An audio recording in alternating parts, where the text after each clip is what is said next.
Welcome to the Digital Nomad Experts podcast by Beach Commute. Today you've got me, Jeff, and Diego, which are always our favorite days when we have all three of us and we can actually be on similar enough time zones to get these in. And today we are talking about 10 otherworldly destinations to visit as a digital nomad.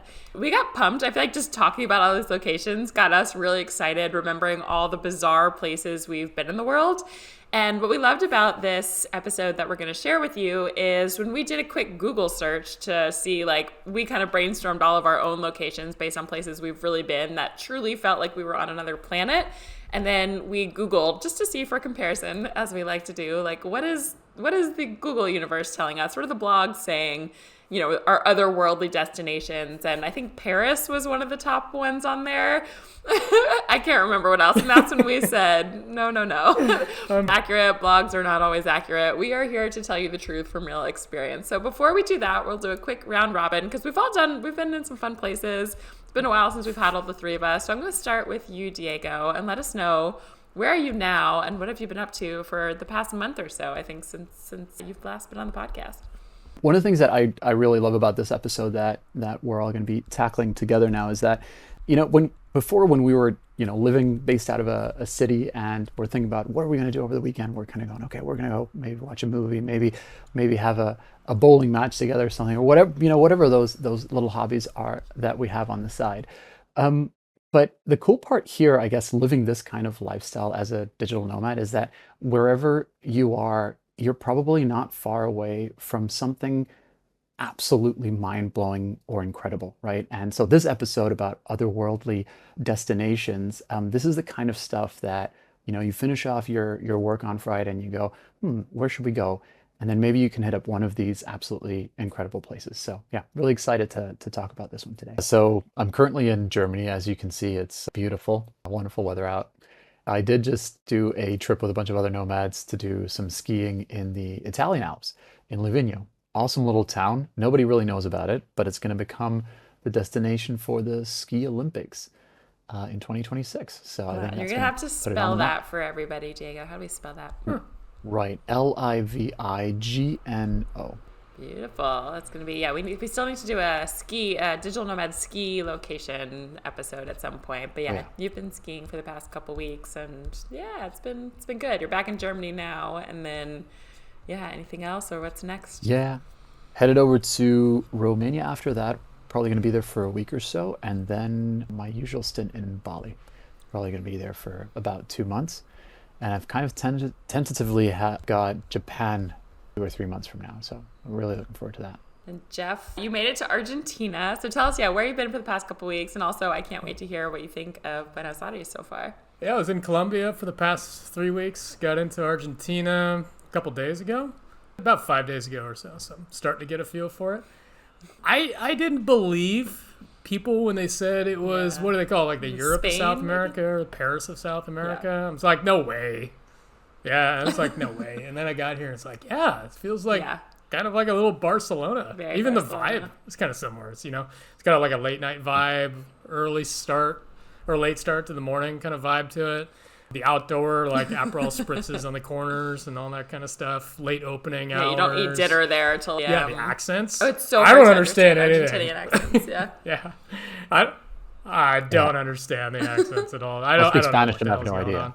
on. But you guys said it was going to be my vibe. It like definitely is. It's been a work week. I've only been here a work week, so it's been kind of limited. But from what I've seen, this is a place I could settle down for like a few months for sure, and I'd be super comfortable.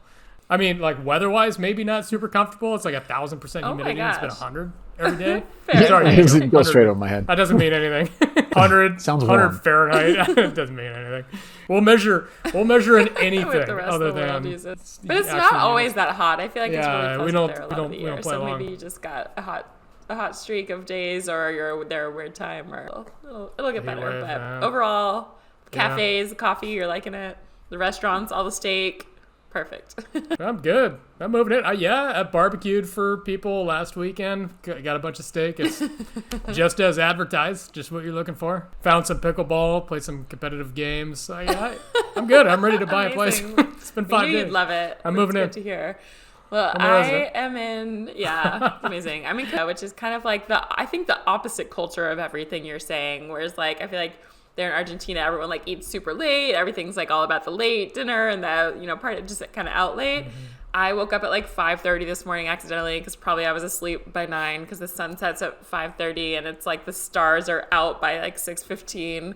So Danielle and Rachel are here with me, our friends. I got a couple more people coming soon, but like I ran into them at like 6:30 a.m. on the beach. Everyone's just walking. I was like, we are really living the early lifestyle. Like here it's all about the early days, like early beach, like go to sleep with sunset. So I've been over a month in Costa Rica now. I'm also like ready to buy a place, ready to be here full time.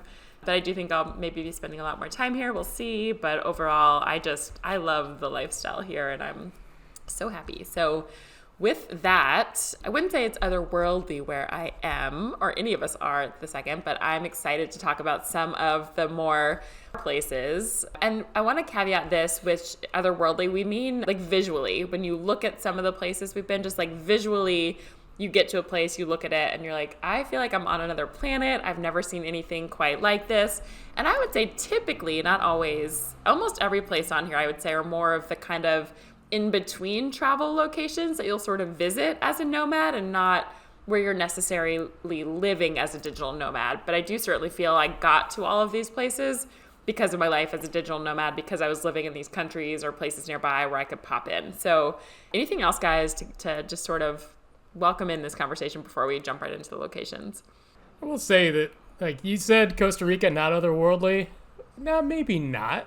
But damn, those sunsets feel like a screensaver. It feels like, when I was a kid looking at screensavers, like the auto-generated ones on the computer, like, that's not real. And then when I finally go into Costa Rica and you see it like shine off of low tide in the sand and it reflects back up, that you're like, is holy true. shit, That's real true. life. And I will say, that's amazing. It's not otherworldly, but it's that is pretty very true. freaking And cool, I actually watched the moon set here the other day, which I felt like I was on a different planet. Like the moon set in like it happened to be the right time in the right place. Like it's not always, sometimes it's probably at 5 a.m., but it was like at 9 p.m. and then 10 p.m. the next night. I watched it a couple nights in a row. And the moon, as it got lower, looked like the sun, like it got bright orange and bigger, and then like dropped into the ocean in a way I was like, I didn't know you could watch a moon set in this way. So that was it was an otherworldly experience for sure. So there's some otherworldly parts of Costa Rica, I will say. But with that, all right, well, let's jump in. One last caveat as we were jumping in. We wrote all these out on our notes as we were writing them in order from 1 to 10. And then we wanted to change the order around so we weren't doing all the similar locations one after another. So you guys are going to get these orders. We're going to pop around numbers just so you know. So it might jump from 1 to 7 to 4 to 3 and stick with us because that's the way our brains are working today. So number 1 is number 1 on our list. And Diego, I'll let you kick this one off and I can chime in as well. But we're taking you over to Namibia, a couple of otherworldly. There's that whole country is otherworldly, but tell us some of the top ones, and I'll chime in with you as well. I feel like we had a kind of two very different trips, but we got to experience a lot of these crazy destinations there. So I was there with a bunch of other nomads, kind of just working for the month, and then we did some weekend trips around the country. And you did a trip all around, I think, for 10 days or so, right? So it was a really intense road trip. Which sounded to me like the coolest trip that I could imagine in my life. So I definitely want to still catch up on that. We wanted you to be on it. I was so sad that I couldn't just hop in the car and just be off with you guys. So yeah, it was, for me, I think the craziest part there was probably, seeing it. It's called Deadvlay, and that's an area within another area called Susuvlay. So don't worry, we're going to drop the actual names in the notes because it's going to be really hard to remember all of these. But basically it's got these trees that it just feels like it's all been frozen in time. These trees that have died, so they've got no leaves on them, and they're in this completely flat desert landscape. And then all around them, you just see these massive sand dunes. You must have seen it. So if you've seen anything from Namibia, this is probably one of those really famous ones that you might have seen. Yeah, and the other thing that I would mention at this point is there's this entire area that's called the Skeleton Coast. We only got to see a little bit of that. So actually, Marisa, I'm curious to hear your perspective on it because I think it's going to be a lot more wild when you guys kind of rode all the way up that coast. Yeah, so those two that you mentioned were also just so fun to explore, so different. So Skeleton Coast, to me, was one of the, I don't even know how to explain this, one of the creepiest places I've ever been in my whole entire life. You know how some places are just named, like you think, oh, like Skeleton Coast, like, haha, that's like a funny name. It was literally named that way because there are so many like shipwrecks there. There are so many literal skeletons of like seals and other things, like other animals that have been around. It's like anything that goes there does not live. And like there's like all this fog every day. And so that's why there's so many shipwrecks because they can't see and they like hit the coast and get overtaken by these sand dunes. It just feels so eerie is the best way I can describe it. In another world, like I was driving down this place and you have this little German town that pops up in the middle of it. And I don't know how to explain it, except I was like, I am on another planet and it is the planet of eeriness. I don't know. So that's a bizarre one to me. And then the last place we'll talk about, honestly, so we drove, like Diego said, 10 days through Namibia, and every other hour, I feel like you're entering a different landscape that feels pretty otherworldly. I couldn't even begin to tell you the locations that we were in because I just don't even know where we were, just driving for days.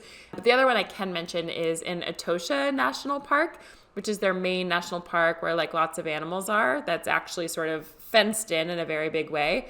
But within it, there was one place, it was a salt pan that has water on it. It's like when we were there, they said it was once in the last 20 years it had been like this. And it's kind of like the salt flats in Bolivia, which we'll talk about, but it was just this big giant pan of reflective water.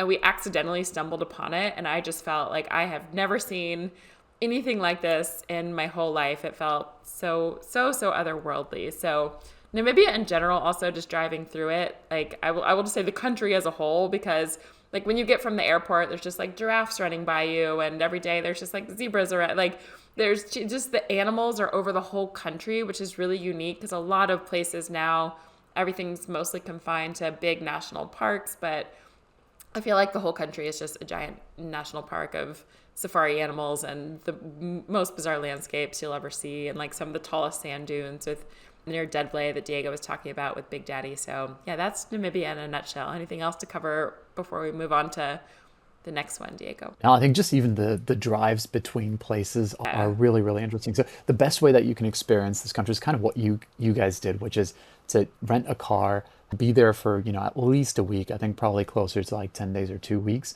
And have a bunch of friends to take that trip on together with, and then just go around the entire place. Yeah, you just drive with the tents on top of your roof, and you just pull over in the different campsites and park wherever you land, and yeah, it's great. You know what? That makes me think of one more thing, actually. If you're doing that and you're camping out in those, and then you're in the middle of the night looking out, you see the stars. You see the night sky like you haven't seen it anywhere else, right? Because there's no light pollution, and you're in the middle of the desert. It's amazing. I truly, what an experience. Yeah, Namibia is epic. Just put it on. I tell everyone now when people ask, like, where have you traveled? Where have you gone? That's cool. Namibia is easily just like the most epic, adventurous country I've ever been to, and would recommend it to absolutely anyone. I feel like it's really underrated as well. So that's number one. So the next country on our list, so number 10 on our list, hopping right along. We'll bounce around to some other numbers. Diego, I think I'll let you kick this one off as well. I've been and we'll add, but Peru, we've got a bunch of locations in Peru. So tell us some of the top ones there that feel otherworldly. Yeah, so let's start with a really obvious one, which is Machu Picchu. Now, everybody has this one on their bucket list for good reason. You go there and you see these ancient ruins that have been built by a civilization before us, and it looks absolutely incredible because you're hiking all the way up this mountain, and then right at the top, this entire just city has been built out of rock. The first thing I was thinking is, how did this rock even get here? Like who carried all of these things? Absolutely incredible. So, and then it's all surrounded by, you're at the top of this like mountain, but it's all green, right? It's all surrounded by jungle. That's a really it feels spiritual. It feels like just strange in the best kind of way. Really cool. I was talking to a friend here a couple days ago about it. She was like, it feels like the only solution is that like giants had to build it. Like walk up the hill, carry, like giants just like built this civilization on top of this mountain. Like even the view overlooking it, it's like, how did this even get here? It's hard to explain it, but yeah, that was wild. And the mountains themselves, right? They're like these cones, right? Yeah. Even the mountain, you were just to look at that, you go, well, how did that get here? And what kind of weird scene is that? And then something that you can access very close from there is a place called Rainbow Mountains. So you're actually, and it's totally different, right? Not it's a desert really, or like mountainous desert landscape. There's no jungle there whatsoever. And the mountains, they're literally a rainbow, right? It's just all sorts of different colors. And yeah, it's wonderful. You can do a longer hike. It's quite high altitude. But then when you get to the end of that, you just look out and across all these like rolling hills that have these really strange colors. That one was quite amazing for me as well. And I'll mention one more that we went to, and that I never even knew that Peru had this place. So again, totally underrated. It's called Huacachina. It's a desert that's closer to Lima, actually. So you'd have to kind of split your trip up between Cusco and Lima. And this is a sand dune desert that feels like it's just placed in the middle of nowhere, right? So it's like your normal sort of scenery, so mountains, the coast, and then suddenly there's just this sand dune desert, right? It makes no sense why it's there. They'll drive you around in these sand buggies and then let you do the like skiing and snow or boarding down the sand dunes. So fun. So fun. Yeah. Can you I don't know, spell is there that anything one, else that you'd Diego? add? Oh God. Okay. Huacachina is Huacachina. Huacachina. Yeah. Perfect. No, that's it. Yeah, Peru. There's a lot to see there. So we'll move on to 3/number 6 on our list. I'll take this one is Iceland. So when people ask me about Iceland, and again, not many people live here. I actually don't know anyone who's stayed in Iceland as a digital nomad, mostly because the cost is just kind of crazy high compared to so many other places in the world. So most of anyone I know who has been there has mostly been just kind of in between, more vacation style trip in between nomad locations. And the best way to do it is, hop in a car and just kind of camp and stay along what's called the Ring Road. But I don't even have a specific place here because there are like 9,274 different places that feel otherworldly in Iceland. And the best way I can describe it when people ask me is I feel like you're on 14 different countries and a different planet, like every hour you drive. So one day you're like, this feels like Hawaii. And then an hour later, you're like, I feel like I'm in northern Canada. And then the next hour, it's like glaciers like Chile. And then the next hour, you're like in these crazy cliff things that you've just never seen anywhere else. Like everywhere they have these little signs that kind of looks like two infinity sort of symbols that made a square. When you drive along the road, it just means there's something cool to see here. But it's like every 500 feet, it's like a sign. And it really is the coolest thing you've ever seen, to the point by the end, like the waterfalls are the most amazing things you'll ever see. I tell people, I'm not proud of this statement, but I'm a waterfall snob now, because after you've been to Iceland, nothing else compares. And by the end of the trip, I remember the last day of our road trip, there was like one of the most beautiful waterfalls I've ever seen in my life, like out in the distance. And my friend was like, should we go stop? And I was like, I can't even be bothered. I'd seen so many, but anywhere else in the world, it would be like the destination to go to. So it's hard to explain with like the cliffs, the glaciers. They have like all bizarre animals. There's whales, there's puffins, there's volcanoes. You can like go into a volcano there. There's also like the Blue Lagoon that you've probably seen a lot of pictures of. Like every single place, like the whole country just feels like otherworldly, but it's not all the same otherworldly. It changes every 30 to 60 minutes of driving as a new way. So the whole country just makes my list. And if you love road trips, if you love adventuring, if you love and actually this is, we joked before, you'll find there's not really anywhere else in Europe that makes our list. Iceland is the one, and I feel like it's kind of separate from that continent. It's kind of broken off from the rest of Europe. But if you want a road tripping adventure and you love the kind of glaciers, waterfalls, cliffy, like all sorts of just things, and you like to camp in your car and do all the things, like Iceland is like no other. So that's number 6 on our list. And it's pretty small, right? You can get around relatively easily. So how would you recommend doing the road trip? Yeah, so there's kind of 2 do? different options. We did only 7 days, and we kind of did like a crescent moon of the ring road. So we kind of went down south, and we went to another little island, popped back, and then drove back up to the north a little bit.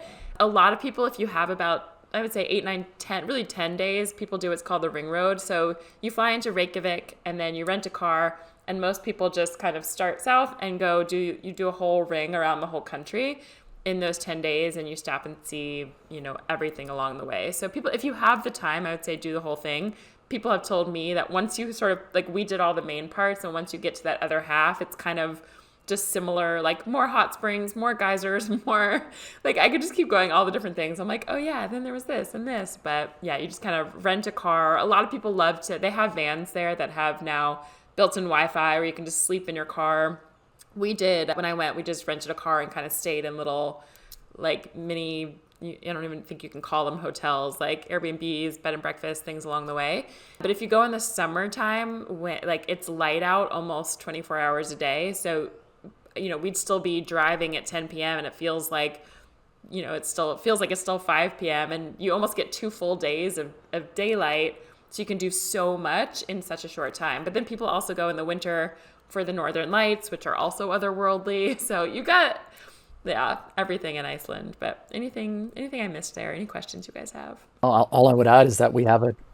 I think they shoot a lot of movies there for that reason, right? I mean, I've never been there, so I'm just, because I can recall that I've seen it in a lot of films, and there's like dozens and dozens of them. So you've probably actually, a lot of you listeners have probably actually seen a lot of Iceland and didn't even realize it. So yeah, if you want to feel like you're on another planet, definitely go to Iceland. You'll feel like you're on 17 different planets within 2 days. So it's an adventure. So with that, Jeff, we'll kick it off to you for the next one. Tell us where in South Africa feels a little otherworldly. Yeah, so Cape Town in South Africa. I'd say, like, when you think of otherworldly, it makes the list just because the landscape is so unusual. Like, you don't generally see these huge cliff sides right next to a coast. And it's kind of weird in the way that you've got these sunsets that just kind of last forever. It seems like they just go for like hours and hours, and they reflect against the cliff sides, and it makes this really cool color combination that I've never seen before. It's kind of hard to explain, other than it's like these really cool pastel colors across everything that just lasts forever. And then you get that in Cape Town, but then you also get that in some of the surrounding areas too, like Blettenberg and down to Potberg Bay, but like kind of everywhere along the bottom part of South Africa, it just kind of gets this really, really cool otherworldly glow.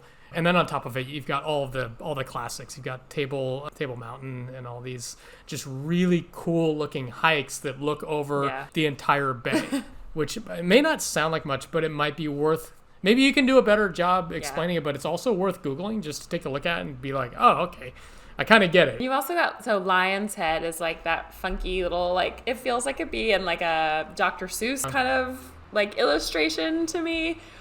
Yeah, it's like that. That's mixed a good way with, to like, put this it. Crazy, like, it is hard to explain it. We say cliffs, but I've never seen cliffs or mountains that look like, it's, they call it, is it the Seven Apostles? That's like these kind of seven, like cliff faces that sort of like are these kind of mini semicircles, for lack of, but it's over this bay in this town.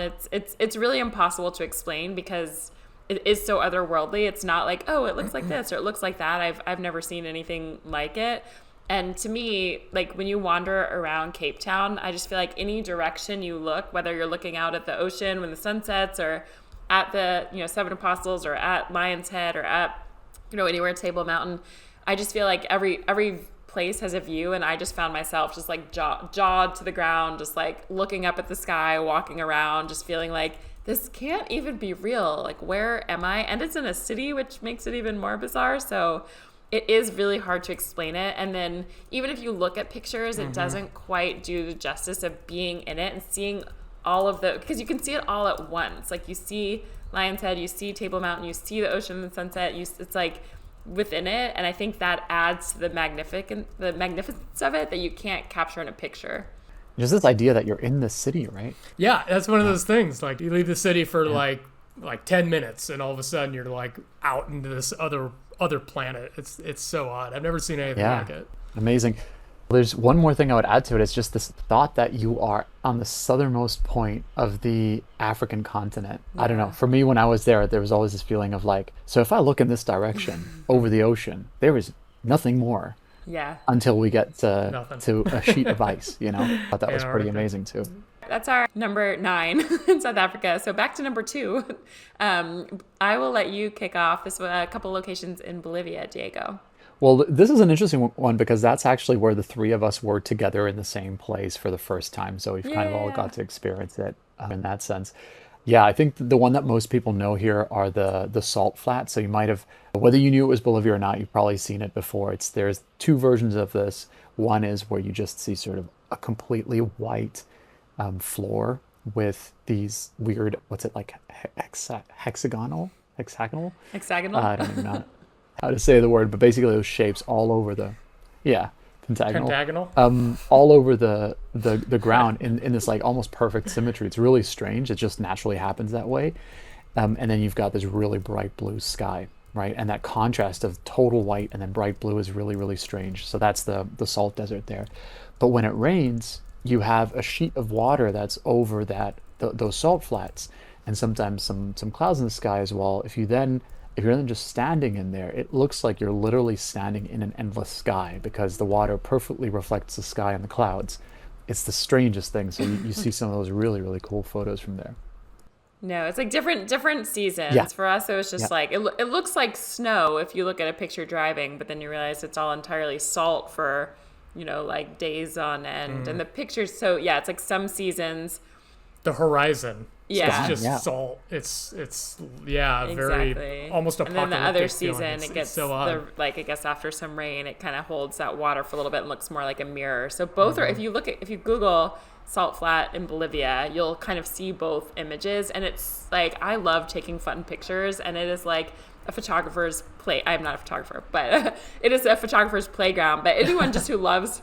Yeah, it's saturate the sky, make it look more Saturate blue. it. It makes it look like it actually is. But you can take all of those. What do you call the pictures where it looks like, it looked like I was like holding Jeff on like a beer bottle, or what do you call it? Like the different Perspective perspectives. photos. Yeah, you Yeah. could look really big and really small. Like it looks like you can like eat someone in your hand, or like jump out of Yeah. I think we're like jumping out of like a Pringles can. It really, like it's so fun there. And then the mirror images are so Yeah. pretty too. Yeah, and the other thing that I think people are really surprised about when they go there as well is just seeing La Paz, which is this city that's at 4,000 meters altitude. What is that? I think that's like 13,000 feet. That's really high up. There is this flat area at the top. It's like one of the highest highest capitals. elevation. It is the I high- think, yeah. in the entire world. Yeah, highest Yeah. elevation capital in the world. And there's so the airport actually really interesting is at the top of this totally flat area, and then La Paz, that capital, is just this bowl inside that. And so if you're standing on on either side of that and sunsets, you start to see all the lights come on, and it looks incredible. It looks really, really, really strange. Then there's these mountains in there too that are it's like a sandstone. So when it rains, it constantly changes the way it looks, but it basically looks like you're on the moon. And it's really, we were all quad biking through that. So odd. Like, where'd that go? Where'd that little It's terrifying hill if go? you have a house there, Jeff, gone. because you never know what the Might next just be year gone one brings. day. Yep. Yeah. When we first got there, we were walking down that road. You remember there's a Yeah. road between your house and your neighbor's house? And it was like gone. And it's not just gone, but there's like parts of the road where you see this hole. Yeah. But the hole keeps going, and it like turns into this like forgot about wormhole that. that goes into the valley. I'm like, I was asking you about it. You're like, oh yeah, that was a road. It's like going away now. I'm like, since when? He's like, I don't know. Imagine trying to sell 6 land months there. ago. What? Have it today, maybe not tomorrow. It is wild. Some of those moon sort of landscapes, or those mountains that we're talking about, it almost reminds me if you were to make like drippy castles in the sand. Did you guys used to make those in the ocean? But then That like is a perfect extrapolate description. that Oh, that's to what a it looks like, mountain, yeah. and it's just like all of these weird kind of like places sticking up in different heights and different things, and it's like, how did this? I've never seen anything like that anywhere else in the world. Awesome. Should we move on to number 3? Let's do it. You want to kick this one off as well? I believe it is Oman. All right. And then I'll pass it back over to you, because when I was there first, so I used to live in Oman when I was a kid. I spent about a year and a half living there. And then we went back again on a trip, I don't know, 3 or 4 years ago, to actually work from there as nomads. My favorite place, and it's been one of my favorite places as a kid as well, it's called Wahiba Sands. And it's a sand dune desert that you can traverse completely in a car. And so one of those trips is like to go in there for I think 2 or 3 days. You camp in the desert, and you just have to go with professional guides, because it is really dangerous. You can get lost in the middle of the desert. It is that big, that is dangerous. But they let you drive your own car, so you're kind of figuring out how to, skid through the sand. It was so much fun to do that trip. Yeah, that for me was a really cool one because obviously you're just in the middle of the sand. You're like, where am I? What is this place, right? I don't know. What was most impactful for you, Marissa? Of that particular one or other locations in Oman? Just in Oman in general, yeah. All of it, yeah. So I would say that was the one that sticks out the most too. So Diego and I and some other Nomad friends said that I think it was like 3 nights we spent driving through and camping in the desert. And it was the first time I had really been, I think, to a desert that expansive and like really driven through it. So it's wild. It's kind of like where the salt flats, you're driving for hours and hours on the salt that you're just like, this might never end. And the Wahiba Sands in Oman, it's Wahiba, I believe. It just like you're driving forever through these sand dunes and that's it. Like there's nothing else around you and it feels so massive and it's so cool to drive on the sand and to see like sometimes there's like camels that run by you or these like little, I don't know, just it's wild that anything lives there, that you can even drive through it. So that one was definitely that was otherworldly for me. I had never quite done anything like that, just especially for days on end. Like I sort of popped into a sand dune and then popped out, but to just drive through it like that was really epic. So yeah, there was that. Like culturally, Oman felt just very different to me as well. But visually, yeah, the Wahiba Desert, there's a lot of what are called wadis. So there's it's like Wadi, and does it mean river, Diego, or like a place that water flows through? Do you know how that translates exactly? Yeah, I believe it's riverbed, probably. Okay, but for there, to me, what was so otherworldly, if you Google just like Wadi Oman, so there's lots of different names of them, and maybe you remember one of the most popular ones, but there's these it's like you're in these kind of, all of Oman feels very brown to me, right? Like it's like very deserty feel.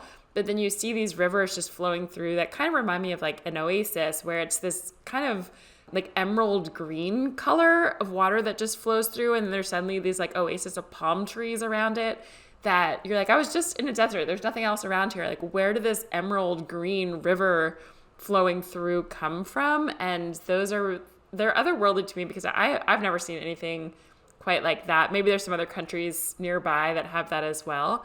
But yeah, anything else for that one? Yeah, there's this one that they call the Grand Canyon of Oman. It's basically a wadi, but a really big one. So wadi, I just checked, it means valley and typically refers to a valley that is dry because for most of the year, there's no water running through it, right? And so, yeah, then there will be some small parts that might have water and that's kind of like your oasis. Or when it rains, they can actually be quite dangerous because in the rainy season, right? Exactly. And those can be quite intense. But yeah, the other one is just fantastic. It's massive. It's stunning to see, and you just look down at it and go, wow. You feel tiny and insignificant in that moment. It's a really cool, humbling experience. Yeah. And you want to spell that Jebel Shams, the Grand Canyon of Oman? Right, Jebel and then Shams, Jebel Shams. Awesome. All right. Well, next on our list, sticking in the Middle East a little bit, number / whatever we're actually at.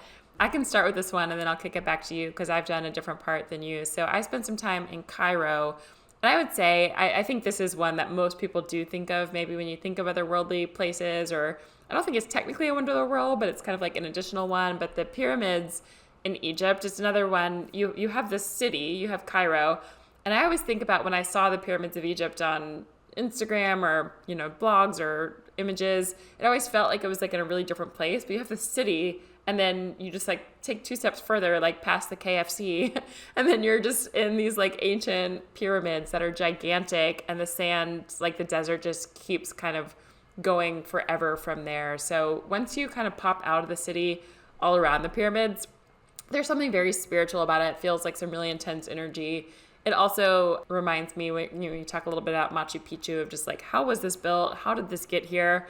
How was it built so perfectly? How did anyone carry or move all these giant stones without equipment? It's pretty incredible. So it feels otherworldly because it just feels like, how did this get here? How did this happen? And then it has the energy behind it. And I feel like a lot of places in Egypt are like this. I've only scratched the surface of Cairo, but Diego, you have Dahab as well, Dahab, if you want to add that to our otherworldly list as well within Egypt. Yeah, I love Dahab, and I didn't know what to expect. So It's this little coastal town on the Red Sea, and what's really amazing about it is when the sun kind of starts to set, you look out from where you are over to you're seeing Saudi Arabia on the other side. And what you see is just the mountains of the mountain like range that's straight onto the water there from in Saudi Arabia. And the colors of the sun setting on those mountains, it's just this crazy red, and you just see that color like slowly just like running down along the mountains. And they're so close to you, but also to think that that's another country over there, right? And then as the sun starts to set and then, light goes off, you look around and there's this little bay in Dahab that has all of these houses that are like perched on top of on stilts on the water, and all of their lights start to then switch on, and it's such a cool place. It's so amazing. We also did a camel trip along the coast there to dive somewhere.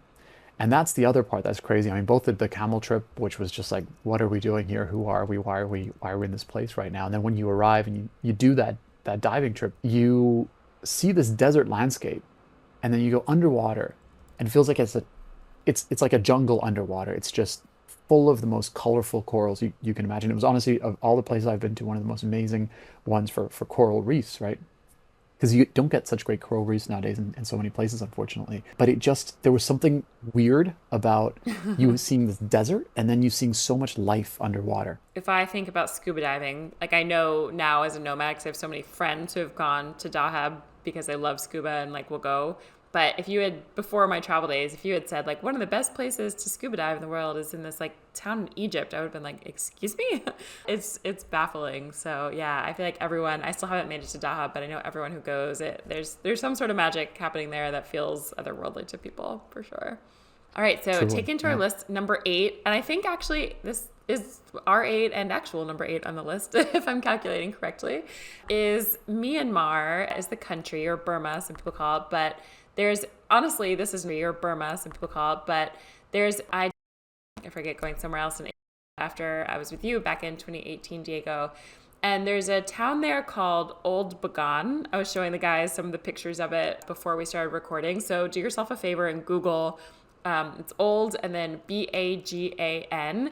And I cannot explain, like, I've been to many, many, many countries in the world, many places in the world. And when people ask me for travel recommendations, like if an adventurous traveler asks me, like, where should I go? Like, what's something unique, different? Like, what's one of your favorite places you've ever been? Which is a really hard question as a nomad because everywhere is different and great for different reasons.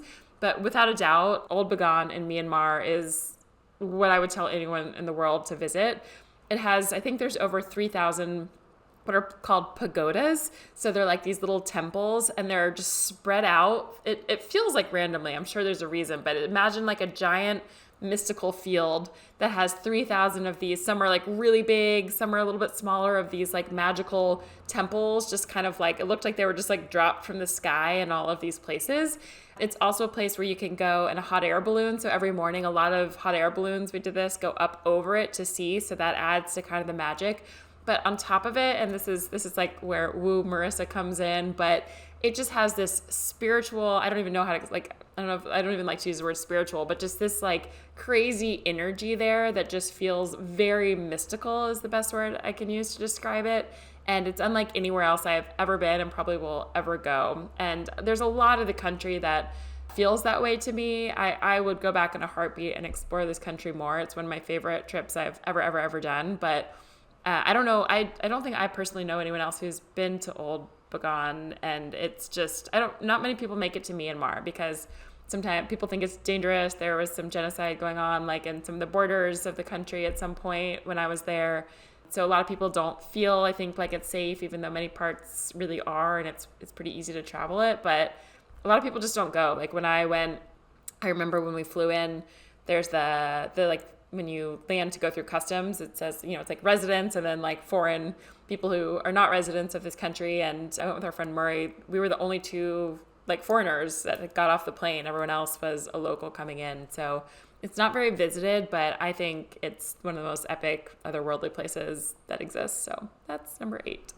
All right. Number 7 on our list, i.e. number 9. I think you've been as well. I'll kick this one off and let you add in as well, Diego, but is in Turkey. So Cappadocia is the next one on the list. And I think, is it Cappadocia? I don't know if it has two P's, one. Is that right, Diego? I think that's right. Yeah. Okay. That's a hard one to spell. Yeah, and some people say Cappadocia, like you can say it different ways, but this is to me the most if I had to compare something to Old Bagan in Myanmar, I think Cappadocia would be a close second to me. To me, Cappadocia feels like like the Flintstones town, so it's like all of these Yes. bizarre looking. It kind of reminds me also of the Drippy Castles, but instead of like mountain material, they're stones, and there's a lot of caves there that people really lived in at some point. So now there's hotels that are built into these caves. There's like restaurants built into these caves, and also every single morning, unless weather permits it a couple days a year that they don't go, but there's hundreds of hot air balloons that go up every morning that have almost kind of made the place, I don't know, it's like known for that now. And so a lot of people go. It's almost just as cool to sit on the mountain and watch all of the hot air balloons. Even cooler, I think, than being in them. But it's a bizarre town. I've never seen anything like it. And it really feels like you've gone back to like bedrock Flintstones time. But anything you can add to that, Diego? Yeah, it was created by, I think, a group of people that were escaping from prosecution, and they then looked to these mountains to kind of build out effectively entire towns in them. And you can visit these, and then you can go really, really deep down into these mountains through tunnels. It's insane. It's insane what exists under. It looks stunning when you look at it from the outside, because then you can see the whole thing, but it's incredible when you actually go into one of these tunnels. So yeah, fascinating place. And last on our list, number 4, number 4/10 on our list is in Jordan. There's a couple places here, but one thing I want to mention, get to the last one, is this. We had to cut this list short. These are 10 today. If you like this episode, if you want to hear more places like this, sometimes I think you can comment on Spotify or write us in hello@beachcommute.com. But this was like, I think we just brainstormed like 25 places and then cut it down to 10. And even as we're recording this episode, I'm thinking of like 75 more places I've been that could probably go on this list. So there's plenty more. This is not the only 10 in the world. These are just the first 10 that we're doing that have come to mind of some of these.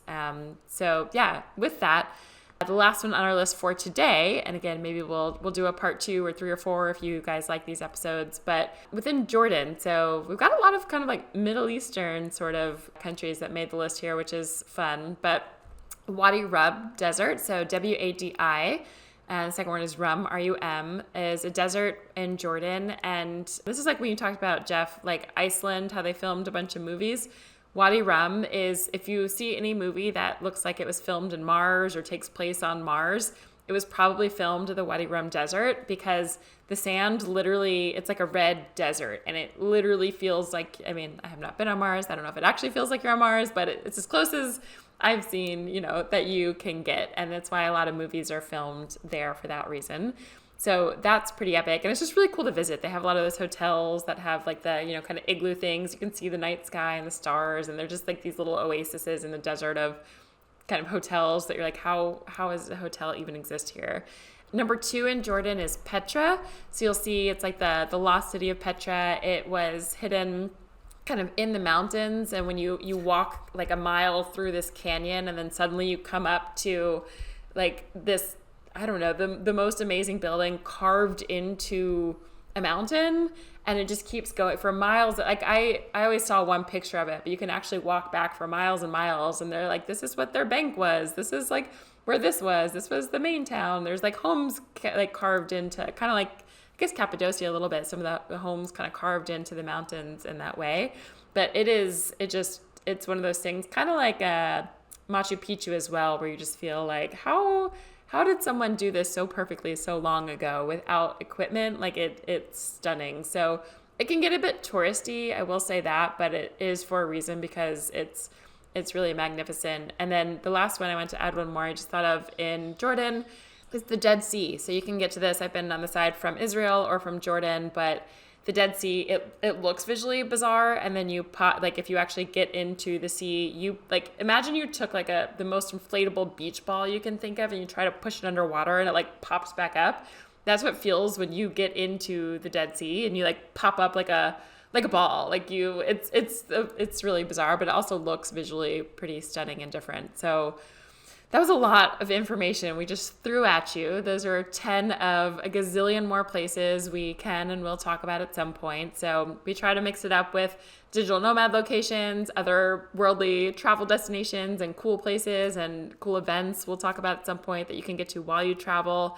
There's just, other cultural, there's so many benefits of travel, but this is one. If you're just into some visually stunning, different types of places, these were the first 10 that we thought of. But guys, anything else to add to this as we close out this episode? Wadi Rum, I looked it up. You're dead on. Dune, The Martian, Star Wars, all outer space. Otherworldly outer space location. I think one thing I'd like to add just to all of this to make it, make sense for you if you're also working remotely, or if this is what you're trying to get to, to be able to work remotely and travel to these places. There's a few places that you can, live in and then explore this over the weekend. And then there are some of these places where you might say, actually it makes more sense for me to just take a week and explore the place, or 2 weeks, and maybe even take some time off in between. You really have to think about which is which and get that part right. So Iceland, for example, I think would actually make for a better sort of trip for just a week of going around. Yeah, that's probably one important thing as you plan a trip out to some of these destinations that you have to think about. Yeah, definitely. I'd said as well, I would say almost every place, not every single one, maybe there's some in Peru. There's a couple places where you can actually live and stay as a nomad, but most everywhere well, that's not true. It was a mix, but a lot of these places really are sort of week-long vacation spots that you can get to because you're living in these countries as a nomad, or like, because, I was living in Thailand, so I popped over to Myanmar for a week, whereas a lot of people don't go there just on their vacation or something. But there definitely are, Cape Town we lived in, La Paz we lived in, Dahab you lived in. So there's a mix of these. People live in, in Cusco and Peru. And anyway, so yeah, it's a little bit of a mix, but when you get that remote job or a career that lets you travel in this way, you can find yourself able to get to these places more easily and explore and pop around on your way to other places too. And if you want to get updates on locations like this, on remote jobs, on anything we're sending out that will help you to get a remote job so that you can travel in this way, check out beachcommute.com/email. We send out 2 remote jobs to remote companies that are hiring. Each week we send podcast updates. Anything else, guys? That's beachcommute.com/email. Anything else we missed as we wrap up? No, if you can, hop on whatever app you're using and give us a review. Apple Podcasts, you can give us, we love the written reviews. Spotify, you can also now add written reviews. We get some really good ones. We get feedback on episodes. We get some strange feedback. And we just got a review that said, how do you like this episode? Okay. Thank you, Lord BWB. That was a big one. Phil, great episode. Thanks. We appreciate that. So yeah, give us written reviews. Perfect. So with that, we will see you next week.